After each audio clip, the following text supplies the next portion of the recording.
All right, 20 seconds. I go like 30 after.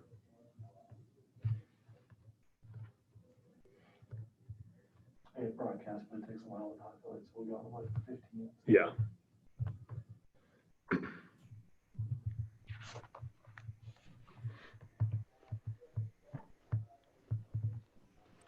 And go ahead. Well, good morning. I'm MMAC President Tim Sheehy. MMAC's mission is to develop Metro Milwaukee as a globally competitive location for businesses that deliver high-value jobs to foster a vibrant quality of life for all. I want to thank you for joining this webcast, which is focused on our business strategies during the pandemic. The program is designed to provide actionable insights into the challenges and opportunities we all face in bettering this region as a place to live, work, play, and learn. Our next program will be Tuesday, October 5th from 11 to 12. The program is brought to you from Spaces on North Water Street, part of the Regis Workspace Network with over 3,000 global locations. They have 10 in Wisconsin. They make it easy to have a productive day at work, and they're all-inclusive, flexible spaces, and co-working make getting to work easy and affordable. We're going to be joined today, as we usually are, by Dr. John Raymond, President of the Medical College of Wisconsin, for an update on COVID. I'm also going to share with you some new polling data regarding consumer attitudes in Wisconsin. And then we're going to have a panel discussion on a new resource guide to help employers through COVID, its impact in the workplace, procedures to follow, what protocol should you follow in an outbreak, and your legal obligations and liabilities. And to carry us through that portion, we've got a great panel. We have Dr. Laura Cassidy, Director of Epidemiology in the Institute for Health and Equity at the Medical College of Wisconsin, Claire Evers, Deputy Commissioner of Environmental Health for the City of Milwaukee, and Mark Goldstein, President of Goldstein Law Group. I want to thank our panel for joining us, and we'll get to you just after we get an update from Dr. Raymond. But I thought it would be helpful to start, given the ever-evolving impact of COVID, with some new polling data that we have from this week, actually, covering 900 and some Wisconsin residents. We've been polling regularly just to get a sense of COVID and how people are reacting to it and dealing with it. Go ahead, Chris. Yeah. So you can see here that this is a slide where we've taken a snapshot of things that people do throughout their day and throughout the year, just to get a sense going back to May and comparing and contrasting it with September about how people feel comfortable going about these parts or these activities in their livelihood. And we've just pointed out a couple here where you can see a change, whether or not you should be going to a bar in COVID. The number of people feeling comfortable about doing so has declined by about 9 points. People feeling comfortable going to a gym or health club has declined by almost 19 points. On the other side, we've seen an uptick in confidence in terms of people going to a hotel. That's up about 11 points. People attending a restaurant or going to a restaurant, that's up about 10 points. Some of this has to do, again, as we're going to talk about, with the health guidelines that have been put in place, and how comfortable people feel accessing these types of locations and their attitude towards it. And then the one on the bottom, almost a 16-point increase in terms of people feeling comfortable sending their child to school. And I'm not sure if that's an increase in comfort or the movement from theory to the reality of having kids at home. But at any rate, you can see kind of the changing attitudes, which will factor into our discussion today about safety in a workplace and how comfortable consumers feel. I think one of the most daunting challenges we face in Wisconsin, you're going to see on this next slide, which is a breakdown of the respondents as they self-identified as Democrat or Republican. And you can see a substantial split in the comfort level of people engaging in flying on an airplane, attending a sporting event, attending church. And so one of the real challenges that our healthcare professionals have, and the folks that are looking at the rules and regulations we operate under, is the very disparate nature of how people are approaching this and the comfort level they feel, or how they feel about the role of government interacting in their lives. So again, I just thought this was helpful background for the discussion today, and want to bring Dr. Raymond back in now to give us an update on COVID-19 and the ever-changing environment that we're in, both as kids go back to school and as Governor Evers rolls out a new order. So Dr. Raymond, thank you again for joining. Thanks, Tim, and good morning, everybody. Before I begin with the first slide about testing, I'll just give you the punchline. Our early indicators of COVID-19 continue to trend very unfavorably, the worst that we've seen since mid-March. And our hospitalizations and ICU use also appear to be increasing, and that means that they're trending unfavorably as well. But deaths essentially have remained stable both in Wisconsin and in Milwaukee. Chris, could I have the first slide, please? Our cumulative tests reported as of yesterday in Wisconsin are at 1.44 million and 264,000 in Milwaukee. And I want to give a big thank you to the Wisconsin National Guard for administering 500,000 of those tests. Now, we've had 102,000 positive tests in Wisconsin and 26,900 in Milwaukee. And I do want to emphasize these are people that have tested positive. They're not double counted if an individual had 2 positive tests. Now, the number of tests reported yesterday in Wisconsin was 6,796. Again, a light reporting day, but that's very consistent with what we normally see on Mondays. And our testing capacity has increased to almost 39,000 daily tests in Wisconsin, with 113 laboratories currently administering tests, with 24 in the pipeline. Now, we had 1,271 positive tests yesterday, which is a new high for Monday, and a very high positivity rate of 17.4% in Wisconsin. So that means our 7-day average of positivity and the total number of tests are both trending unfavorably. We had 113 positive tests in Milwaukee with a whopping 21.8% positivity for 7-day average trend. That's very unfavorable. And just to put that into context, 2 weeks ago, our 7-day positivity rate in Milwaukee was only 6.7%. And ideally, we want to have that positivity rate be well below 5%. Also, 4 of the 5 highest reported days of new cases in Wisconsin have occurred between the 17th and the 20th of September. So that's very recent. Now, most of the surge is occurring in the 18 to 24-year-old range, and other age ranges are very stable or are increasing very slowly. So I think we need to focus our short-term attention on the 18 to 24-year-olds, but also understand that as they interact with other age ranges, there may be an increase or an upsurge in cases in any age range that could interact with the patients that are now positive. If I could have the next slide about hospitalizations. Our cumulative hospitalizations in Wisconsin throughout the pandemic are at 6,692 as of 2:30 yesterday. And that's 6.5% likelihood of being admitted if you have a positive test. And again, that continues to improve as we learn more about COVID-19. Recall that early in the pandemic, if you had a positive test, there was a 30% likelihood that you would be hospitalized. Now, Wisconsin hospitalizations yesterday were 433, and that's a very significant increase and a clear trend over the last 2 weeks to increasing hospitalizations. 131 in intensive care units, also, again, a significant increase and a trend that's been persisting now for over a week. And recall that hospitalizations and ICU use are lagging indicators, and that really for the last several months we've been relatively stable. So these increases represent new trends.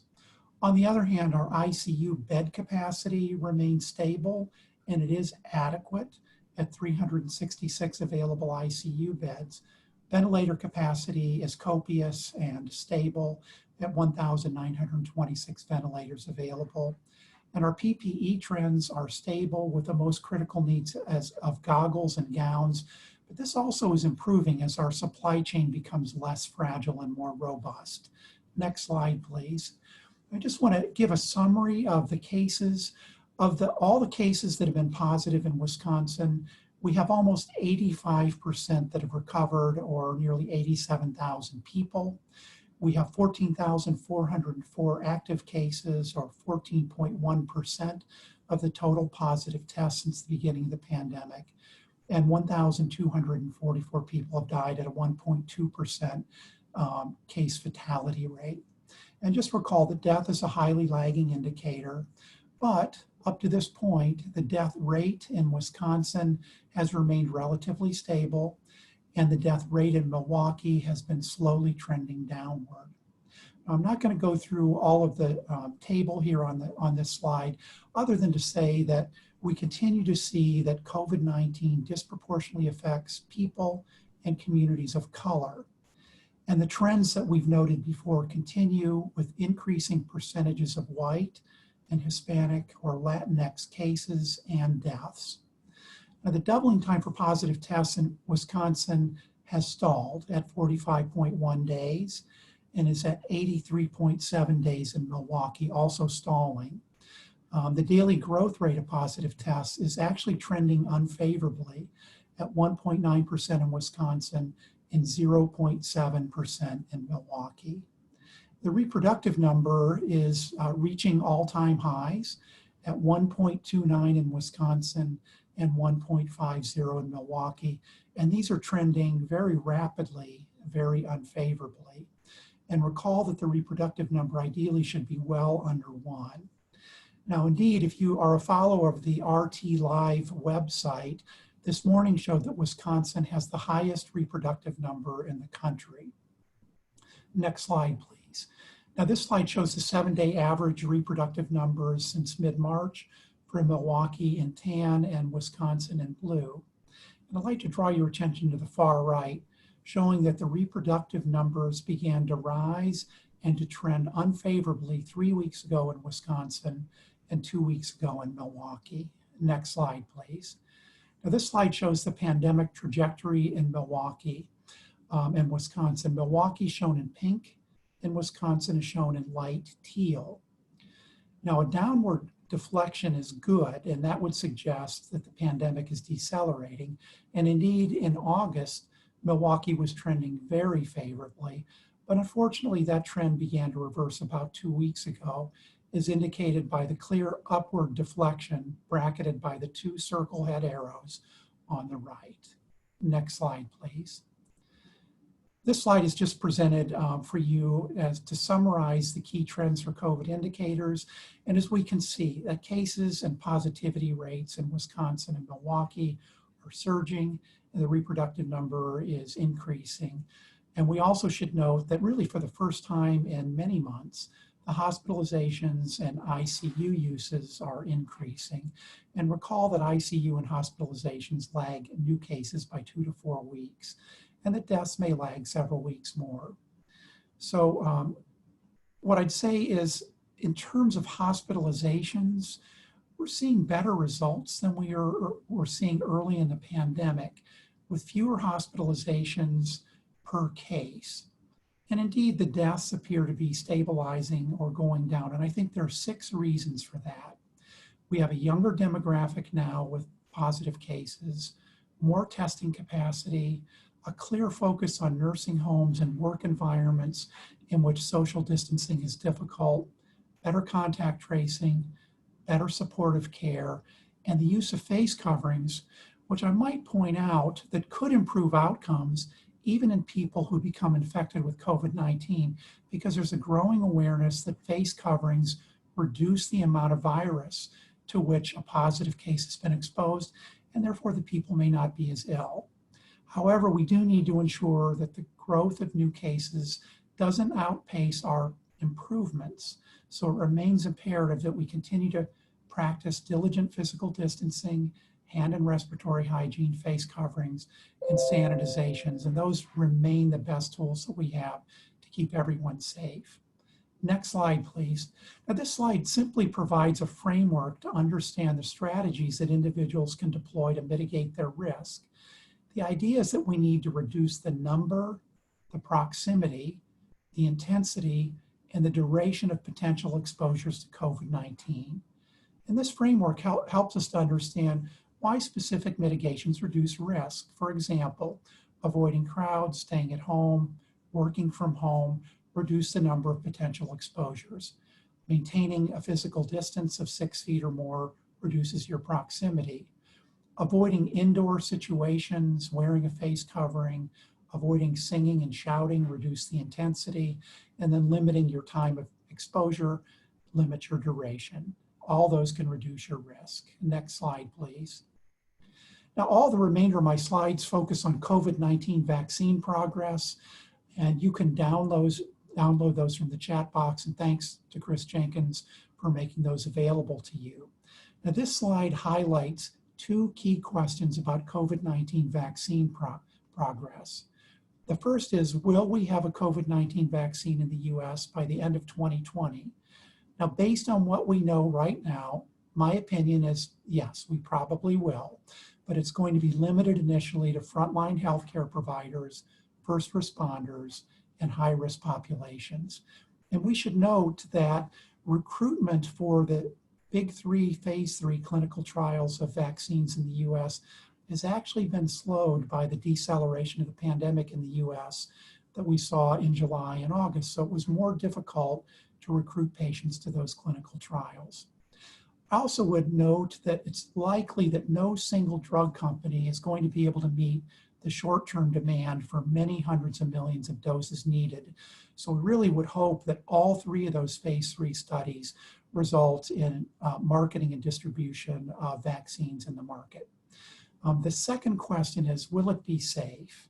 And again, based on what we know now and the record of safety of European and US vaccine makers, the answer is probably it will be safe. But we all need to understand that the time frames have been compressed from an average of 12 years to 10 to 12 months for marketing and distribution of these vaccines. And typically you want to have a year of experience before you can certify a vaccine as being completely safe. So we're likely to be asking people to take a vaccine for which we only have 2 to 6 months of experience rather than that full 12 months of experience. If I could go to the next slide, I just want to indicate that the 9 European and American vaccine manufacturers who are in phase 2 or phase 3 trials signed a vaccine pledge on September 8th. We're really not going to have safety data until late 2021. So I would say that the confidence in the FDA's ability as a historic independent arbiter, as a gold standard international regulatory body, unfortunately has been eroded by the politicization of the vaccine timeline. And I also just want to point out one more thing. The first to market might not be the best vaccine going forward, but it will be the best that we can have at the time that it's available. So for example, Johnson & Johnson has a one-shot vaccine that likely is not going to be released until mid to late 2021. If we have to deal with COVID-19 for years to come, that may be the best vaccine because all three of the vaccines that are in phase 3 development process right now are 2-shot vaccines. So I'm not going to go through the next 6 slides, but those are there for your information and your reference about the 3 phase 3 vaccine drug makers. And that would be AstraZeneca, Oxford University, Moderna, and Pfizer BioNTech. So those are provided for your information. And with that, I'll turn it back over to Tim for the next presentation. Sure, and before we go there, Dr. Raymond, just a couple questions we'll try to address before we get to our panel. And you mentioned Wisconsin's ranking kind of #1 in the country on the R value. also in that same report was that of the top 20 counties, Wisconsin had 7 of them. And those 7 all related to having a campus in that county. Cause and effect? Probably. But we were starting to see trends before students came back to school of increases in areas that hadn't seen much burden of COVID-19 before. 71 of our 72 counties now have a high burden of disease. 29 have trajectories that are going unfavorably. So it really is everywhere, whether you have a college or university in your community or not. And then, Dr. Raymond, I think this is just a clarifying question because you mentioned this. The number of daily positive tests, in this case, the 1,200 or so, how many are, you mentioned it's a lagging indicator, so they don't necessarily show up right in the hospital, but is it fair to assess now that it's a younger demographic getting it and they're showing up in fewer numbers in the hospital?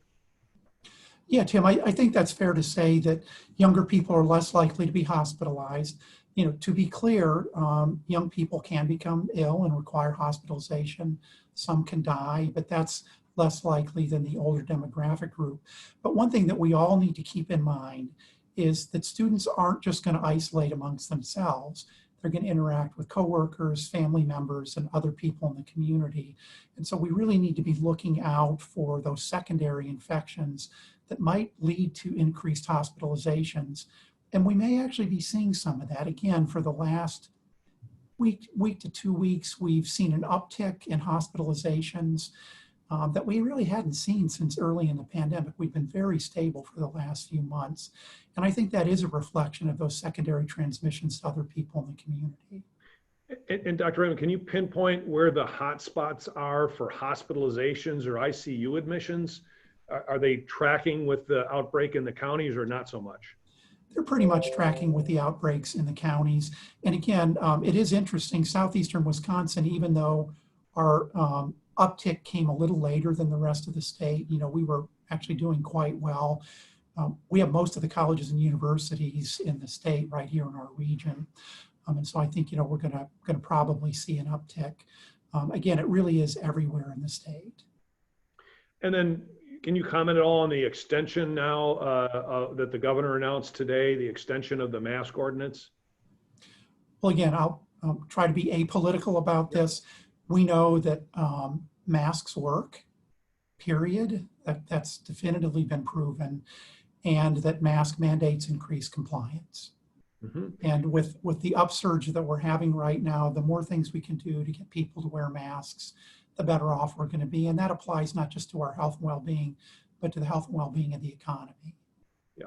And then can you comment at all on the change in the CDC recommendations from last week? They came on the website and then came off. Yeah, it's unfortunate that there's been some flip-flopping, and again, it erodes confidence in the CDC. What I would say is we've always known that COVID-19 can be spread by the respiratory route. The big question was how much of that was aerosols versus the large droplets. And we base our 6-foot social distancing guidelines on the fact that large respiratory droplets, for the most part, land within 6 feet. The aerosols can persist. So again, wear masks, socially distance. If you're an employer, please pay attention to your HVAC. More air exchanges and filtration is going to help us, especially as people move indoors. Thank you, Dr. Raymond. And there's a final question here that I'll respond to, just relates to the polling data. And the polling data that I shared comes from a consistent poll that we've been doing going back to almost January. Usually involves about 900 Wisconsin residents.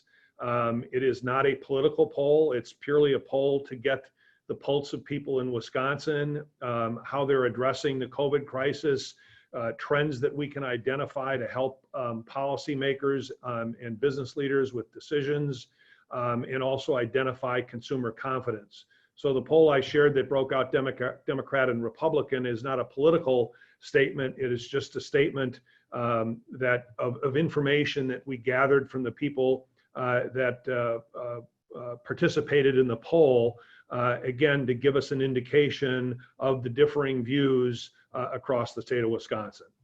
So with that, let's shift gears a bit and bring Dr. Cassidy and Claire Evers in. And I want to thank you first for the collaboration in producing the document and the procedures. And I know there's a link on this chat, so you can go to our website and take a look at the document.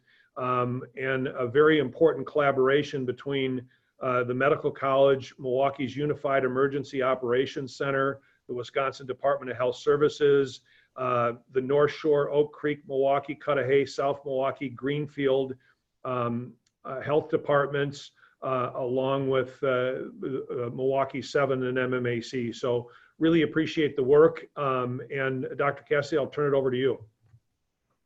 Thanks, Tim. And thank you, Dr. Raymond, for the update. I think that the rates we're seeing are concerning, and we really have to work together as a community to bring the rates down as we enter flu season and winter, where we'll all be inside more.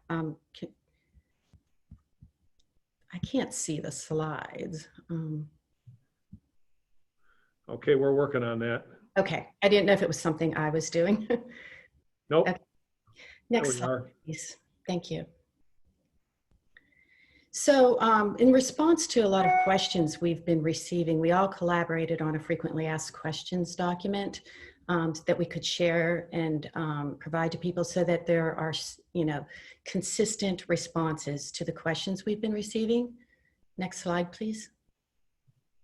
And so I'm going to give a brief overview of what's contained in the document and highlight some parts of it. And then Claire's going to go into more detail about responding to positive cases, because clearly that's needed right now. And there's two basic sections, and one is general questions we've been getting still about COVID in the workplace, how we can prevent the spread in the workplace, how to self-monitor for symptoms, when and how to disinfect, what symptoms indicate you should seek emergency medical care, some definitions of terms, close contacts, outbreaks, clusters, and what's the role of the health department in helping you prevent the spread at the workplace. Next slide, please. And then we have a section devoted to what to do if an employee tests positive or when people are exposed at the workplace. And here again, the role of the public health department is essential, and partnering with them is essential. And what steps do you take if somebody does test positive who works for you? Do you need to notify customers in the general public? What are the cleaning procedures after somebody tests positive? And what are the plans for an employee who tests positive or one who has a potential exposure? What are the plans for them to return to work? Next slide, please. And so, we've done a lot of work with making workplaces safe. Everybody spent a lot of time and thought on this. And I think for the most part, people have done an outstanding job. And, in the workplace, it's different from business to business when you have the number of social interactions by what you do. In some industries, we have much higher levels of social interaction, and people have to actually interact with people for their job. And in other ones, we can work at home or we could social distance. So there's things we can control in that environment. But outside of that environment, there's all these other factors that affect somebody's risk of getting COVID, risk of spreading it, and risk of a poorer outcome. And so within the population level, there's income level, education level. This might affect your employment level and whether you live in an area where there's more space or a home where you can isolate or quarantine. We know that people with increasing age have worse outcomes. There's population density. At first, we mostly saw it in densely populated cities where people interact more and pass the virus between themselves much more rapidly. But as you've seen from the previous presentation, COVID is now in every part of the state. So it doesn't mean that rural areas are not affected. It's how we interact. And then there's personal conditions such as pre-existing health conditions and lifestyle conditions, people with diabetes, asthma, heart conditions, obesity. No matter what their age, they have worse outcomes if they get infected with COVID-19. And how we live our life, smoking, exercising, things we do to protect our health and things that might make our health a little worse also affects how we can handle the virus if we contract it. Next slide, please. So we really have to try to stay as healthy as possible in the event we do come in contact with the virus and get ill. So one of the things we can all do is get a flu vaccine. And there's been some controversy about whether we should or not. And the flu vaccine does not increase your risk of getting COVID. And it also doesn't prevent it. They're two different respiratory viruses, and the vaccines are targeted for those specific viruses. But if you get the vaccine, it prevents you from getting the flu, which prevents you from getting sick, and healthier bodies can fight the virus better if you get COVID-19. And there was a study in Brazil that looked at data from 90,000 people, and people who had a flu vaccine were at significantly lower risk of mortality if they contracted COVID. And this was reproduced in Canada as well. So we know we need to stay healthy. And we also know that if we don't get the flu, that also prevents hospitalizations from the flu. And so we don't want to have a surge in flu cases and COVID, and you could have both at the same time, and people overburdening the hospital system, and plus trying to figure out which one it is. If you haven't had the flu vaccine, a lot of the symptoms may be similar. And so then, we have to determine, is it the flu or is it COVID? And COVID can have longer term health consequences than the flu can. Next slide, please. So I'm going to go through these quickly because I know Claire's going to get into it in more detail, but the health department defines a close contact as being within 6 feet of someone for more than 15 minutes who has COVID. So it's the duration, the intensity of the interaction, and the closeness. And so if somebody is a close contact, they should quarantine. I think it's 14 days since last exposure. And we really need to communicate what the policies are in advance at your institution or place of employment so that people are comfortable staying home if they do get sick and are not worried about losing their job or losing their pay if they're either exposed or sick. Next slide, please. And so we've talked about this before, but have a response plan in place when somebody does test positive, especially with the rates being so high in the community right now and the rates being so high in the 18 to 24-year-olds. This demographic may work for you. They may work in your establishment. They may come into your establishment. So we have to be on high alert and ready to respond. If somebody does get ill or test positive, who works for you? And so we need to have ways to isolate them and provide instructions on how to self-quarantine and get the health department involved as soon as possible for contact tracing, or develop a plan on how you can assist with the contact tracing by keeping track of people who come in, where they interact, how they interact, disinfect afterward, always maintain the confidentiality of that employee's identity. And in most cases, if you have a positive case or two, you do not need to shut down unless there's evidence of significant transmission between employees. Then you might have to shut down temporarily to allow for contact tracing, testing, and disinfecting.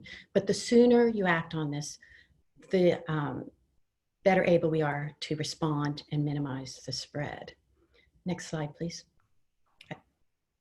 Okay, and there's some recent modifications to some of the guidelines. They don't really change how we should be behaving much, but one thing is that they're no longer recommending that you need a negative test to go back to work. So once you've completed your isolation or your quarantine and your symptoms have improved for at least 24 hours, then it's okay. You don't need to be tested. And with that, I believe we're turning it over to Claire to go a little deeper into some of these concepts. So before Claire jumps in here, Dr. Cassidy, just a quick question maybe I can ask you from one of the viewers who was asking the question about whether or not you can contract COVID through your eyes, and if so, in addition to masks, should you be wearing goggles? Yeah, that's a really good question because we know it's a respiratory virus and we know that it does come out through our respiratory system and go in.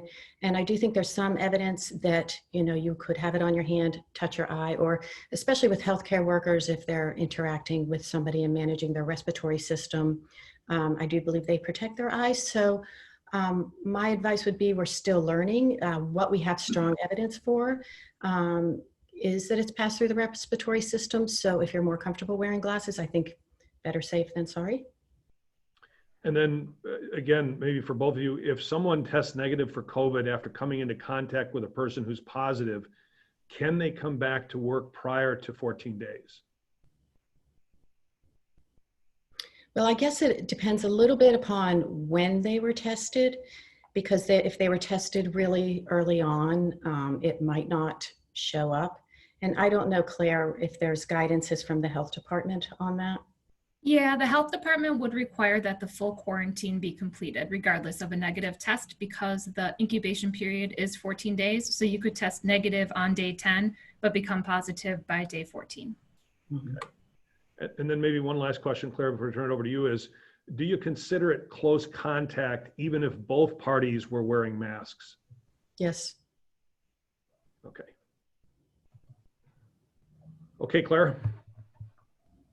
Hi, thanks for having me. So I was asked today to talk about business outbreaks. I am the Deputy Commissioner for the City of Milwaukee. So there are some things that are specific to the City of Milwaukee, but beneficial to everyone in Milwaukee County.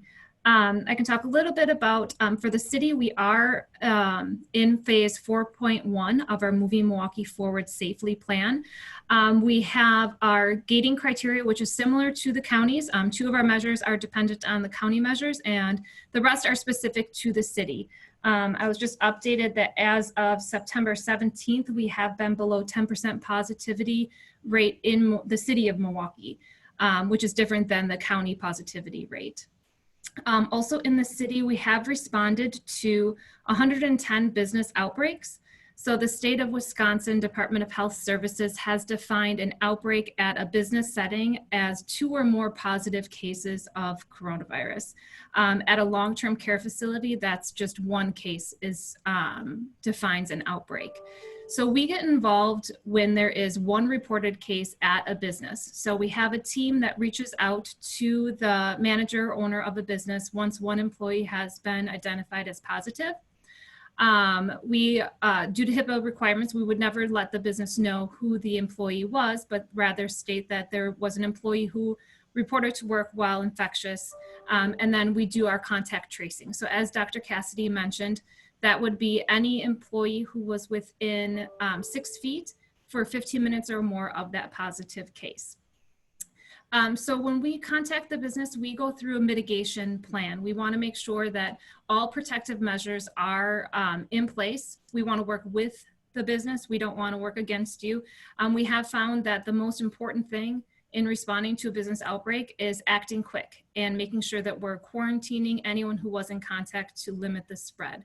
So of those 110 outbreaks, some have been reported to us through the state reporting system, the WED system, letting us know someone was positive, and some were made aware of by the business themselves, contacting us to find out, to let us know, someone reported to me that they were positive, what do I do next? Once we have about 3% of the employee base testing positive, we will come out and do a site assessment. We were very fortunate early on in the coronavirus response to have the CDC on site, and they actually trained our staff on how to do these site assessments. So we have tools to complete site assessments, and we can provide assistance to business owners to make sure that they have all the right mitigation plans, make sure they're doing proper masking. We can look at your flow of traffic to make sure that you're doing everything on point to reduce the spread and reduce the risk to your employees. And to date, we've only had 14 closures due to coronavirus outbreaks. And that would be an establishment that had at least 5% of their workforce testing positive for coronavirus within a 14-day period.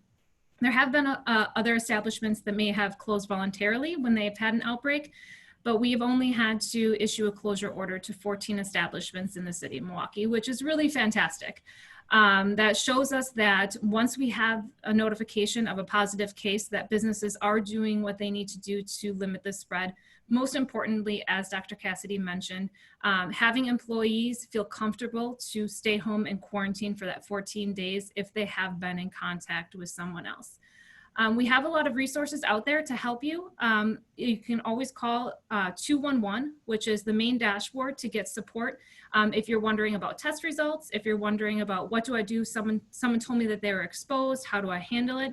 If you call 211, you will be routed to either someone at the health department or someone who is qualified to answer your questions to make sure that businesses are getting that support that they need.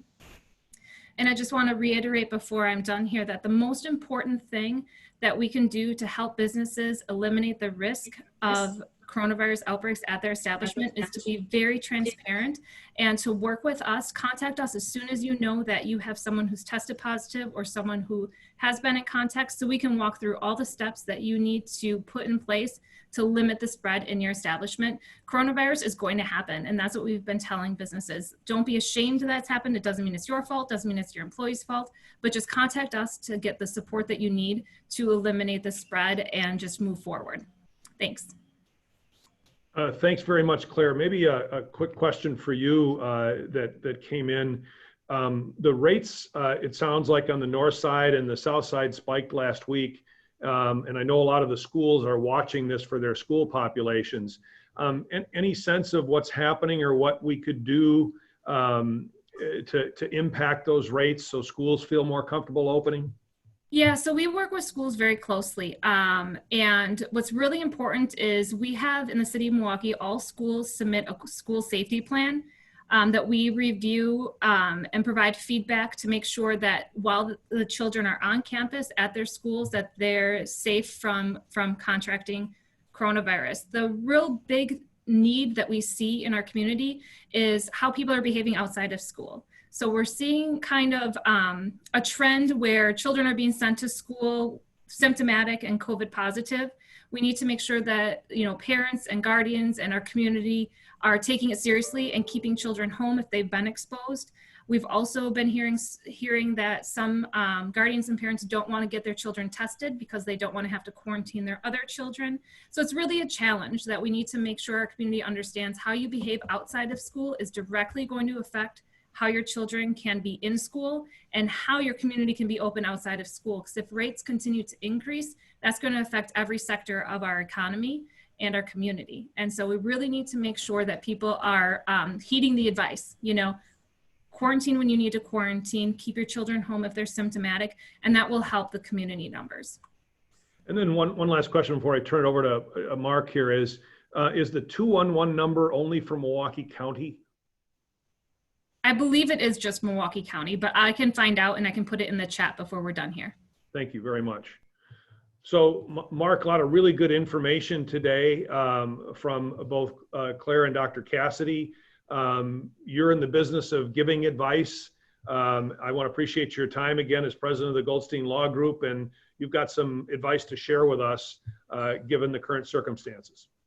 Yes, thank you, Tim. And if we could go to the first slide, I just thought I'd set it up with a few introductory thoughts.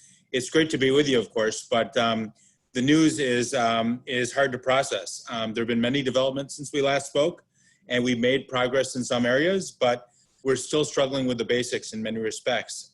In a sense, the more things that change, the more that stay the same. Most significantly, we are in this somewhat schizophrenic place where on the one hand, there's more mask wearing, and it seems mask wearing is more widely accepted. I say this speaking from my own experience and observations. But conversely, it seems that somehow we've made a decision to kind of live with current levels. And that presents these ongoing challenges for schools, for colleges, and for businesses, and most importantly, for the intersection between all of those. So for example, as Claire was just getting at, you know, a classroom where one kid is positive, now does the parent have to quarantine, and what does that mean for them and their job and their workplace? And of course, politics is another dimension of this as well. Next slide, please. So the science is evolving, and we should take a moment to say that this is a bit of a Schrodinger's cat phenomenon. We've been living with this for 6 months, and that seems like a long time, but it's also not a long time. So there's still considerable confusion, and you heard Dr. Cassidy and Claire talk about this, and Dr. Raymond. There's, for example, still a lag between the date of infection and the date one would test positive. So one can have a false negative, so to speak. There's some folks who have positive tests, and then they continue to test positive for a long time. The question is, when are they okay to return to social activity? There are questions about immunity, unsure as to what that means, How long does it last? There's new evidence that people can contract coronavirus a second time. And that raises a whole host of questions. And then there are questions related to schools and daycares about whether children are susceptible. They are. And of course, what that means in terms of children as carriers. But maybe most importantly, we have, unfortunately, serious confusion about the guidance we've been getting from the CDC. Next slide, please.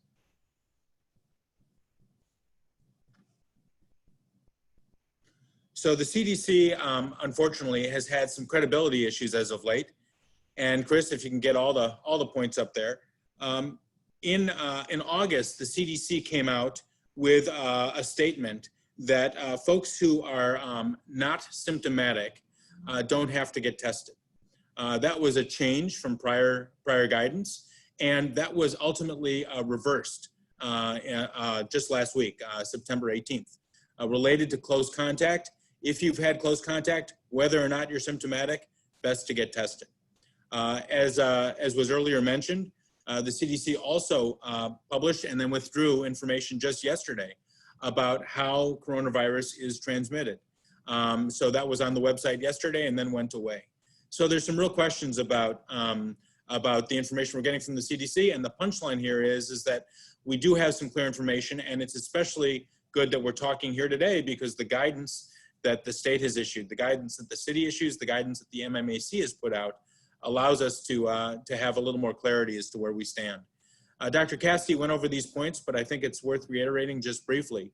If you've been exposed to a person who tested positive or was symptomatic, that is a 14-day self-quarantine, regardless of whether you were wearing a mask or had PPE on. If you are symptomatic, that's a 10-day quarantine after the symptom onset and resolution of fever for 24 hours without medication and improvement of other symptoms. That represents a change from the prior rule, which was a 72-hour without medication, without fever, and improvement of other symptoms. So that's a change. And then if asymptomatic entirely, we just talked about this, 10 days after the first positive test. So as I indicated, folks are looking elsewhere for guidance, and the MMAC toolkit that came out today is very useful in that regard. We have gotten, and our clients have gotten very good results from their interactions with local public health officials. I think there are 3 or 4 positives here that I can tout for the group. One is that folks now realize, business owners now realize that a positive test does not equate to business shutdown. There was real concern about that before. If I disclose a positive, will I be shut down? Not the case. The second is that nothing about COVID-19 is associated with being dirty or sickly or having fault or engaging in risky behavior. Certainly some of that activity can lead to the risk of exposure, but in terms of the stigma associated with COVID-19, it's been contracted by lots of folks through no fault of their own. And so that stigma seems to be falling away. So there are a few positives that we can speak to, but fundamentally, employers are trying to figure out, well, what do we do? And 2 things that jump to mind. One is having their own rules about a return to work. The numbers up above, a 14-day self-quarantine, a 10-day self-quarantine, does not mean that you as an employer can't require something longer, or can't opt for someone to work from home for a period of time. If someone engages in risky behavior or travel, for example, there's nothing wrong with, as an employer, saying, we ask that you work from home, or we ask that you take some time unpaid. So there are tools that employers are implementing on their own, independent of the CDC and independent of other guidelines. I'd like to turn, next slide, please, to some of the other considerations that are at play. And I guess what I would say here is that we get high marks, I think, for the 8 to 12 week plan, the FFCRA, the PPP. That solves some heartache for folks in the short term, but we've really been on our own since the end of July in many respects.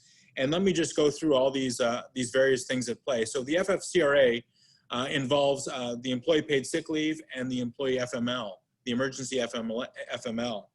And there was a development in August with respect to this. A court in New York, a district court judge, invalidated portions of the FFCRA. And so just a week ago, September 11th, the Department of Labor came out with some clarifying regulations with respect to, for example, intermittent leave or how healthcare providers are defined.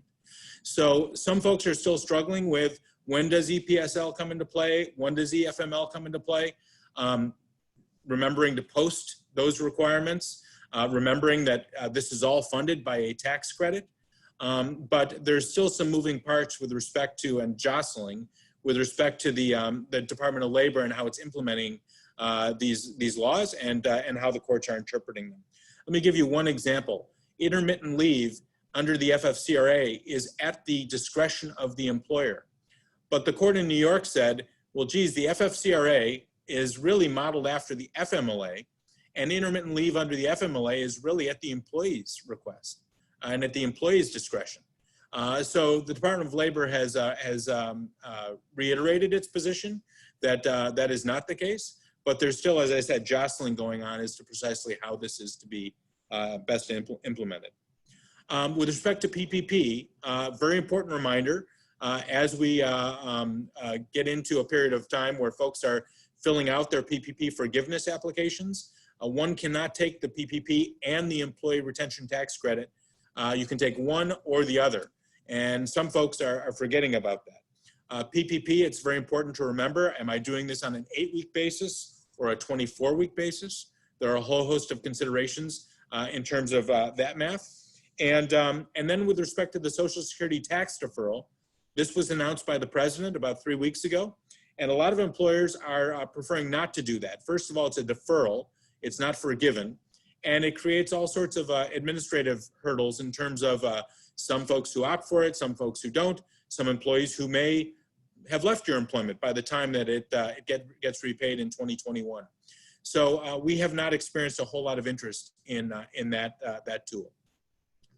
In the world of unemployment, there's the lost wage assistance. This came into effect several weeks back. It provides up to 3 weeks of $300 federal boost to unemployment for any 3-week period between early August and when FEMA runs out of money for this program. So this is really on the employee side of things. If an employee is off for a period of time, they may get a boost of $300 a week to their unemployment for any week between the start of August and what looks to be the end of September, sometime in October. There's much more interest in WorkShare program. This is a program under the Unemployment Insurance Division that allows folks, rather than having layoffs, to reduce a group of people's hours evenly or maybe even unevenly, and then backfill with unemployment. And this used to be much more difficult to qualify for. You had to have in Wisconsin 20 employees, a group of 20. That has been reduced down to 2. And there are literally now hundreds of employers who have made this application and applied for WorkShare as a way of not only reducing workforce to what the needs are right now in terms of work available, but also avoiding layoffs and buying time to see over the next hill, so to speak. OSHA has come out with some fines, largely in the meatpacking world, but OSHA has started to become a little more active in terms of inspection and workplace safety. And of course, there's also workers' compensation. If someone can document that an exposure came from the workplace, that is a workers' compensation claim. There's been a lot of talk already about the mask mandate and the extension this morning of the state version of that. In the city of Milwaukee, there have been 50 or so businesses who have been warned, but only one business who has been that has been fined. So that continues. Next slide, please. So we come to points of friction with respect to employers and employees. And fundamentally, this is about, on the next slide, this is about 2 or 3 moving parts. One is, under what circumstances do we ask people to return to work? There is a certain degree of employee reticence, and sometimes that could relate to a fear for health and safety. Sometimes, quite frankly, it's that folks have become a little comfortable, or maybe too comfortable, working from home. And each workplace is different, and it really depends on your circumstances as to how far and how hard to push that. Epic Systems learned that the hard way several weeks back when they made a strong pronouncement and then got a lot of pushback from their workforce. But there are other circumstances, and especially in light of the numbers we heard today, where working from home might be the better course. We've been working, for example, with windows open and lots of airflow, but as the season changed, that might change as well. There are also employees who have underlying health conditions, as we noted earlier in the presentation, or folks who just have a generalized anxiety about their fear of getting sick. And so it's important to be honest and to be open about those sentiments. And that's really the last point there, open lines of communication. Being sure that to the extent that folks feel unsafe, are concerned about their safety, have ideas about airflow or surfaces or things like that, that those get shared and are part of your plan going forward. There's only so much you can do about off-duty conduct. As I said earlier, we can say that to someone, you have to sequester or you have to quarantine for a period of time after a fishing trap, after a family get-together. You can even make that unpaid if you so choose. But you can't necessarily say to someone, you cannot do this or that or the other. This becomes and has become a real issue with respect to long-term care facilities.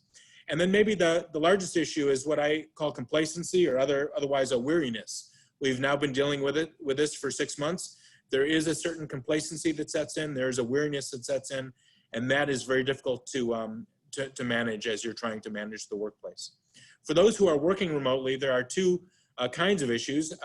To the extent they're trying to manage their children as well, that is a difficult, if not impossible task. And then that leads to the second, which is how clear are we on how productive folks have been and how well we're communicating. Those are the two areas that really do fall away. And at some point, this is more comfortable, maybe a workaround. At some point, maybe it doesn't work at all. And so that's the challenge that a lot of employers are having about when to call the question on that, and depending on the person's job, depending upon how things are going, what to do. And then finally, I mentioned earlier, FFCRA, there's still a lot of confusion as to when this applies. EPSL applies in 6 circumstances at different pay rates, one for the first 3, one for the last, and then EFML applies for 10 weeks thereafter. And so if you have questions, the DOL has some terrific resources online that walk you through those two tools. Thank you, Tim. Thanks, Mark, and I'll ask our other panelists to come on, and if we go a minute over here or so, but I'll try to do a rapid round of questions that have popped up through this. And maybe Mark, start with you quickly, which is, what's your sense of the risk of litigation if a client or customer believes they have contracted COVID-19 at your place of business? Yes, so the answer is yes, because there's always a risk of litigation, and it's one part a proof problem, how can they document that, and then the other goes to an insurance question about your coverage and your ability to defend that. But there will certainly be that kind of litigation, yes. Good, and then maybe Dr. Cassidy, do you feel the virus is not as easily transmitted by contact surfaces?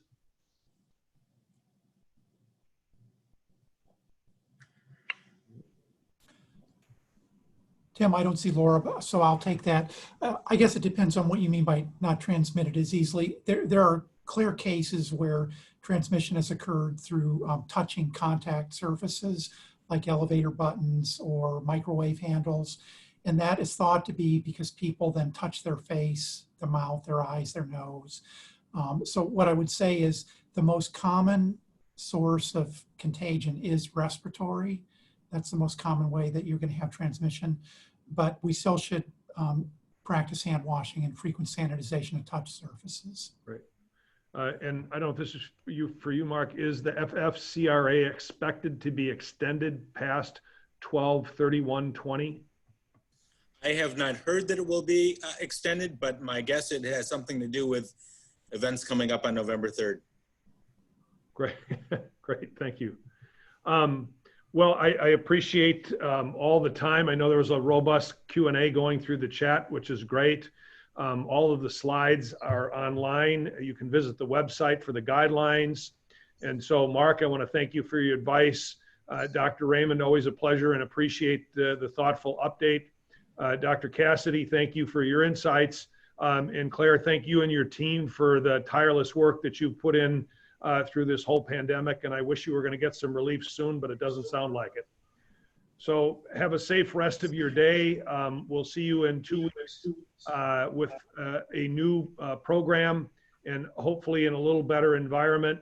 So again, thank you all for joining us. Thanks, Tim. Thank you.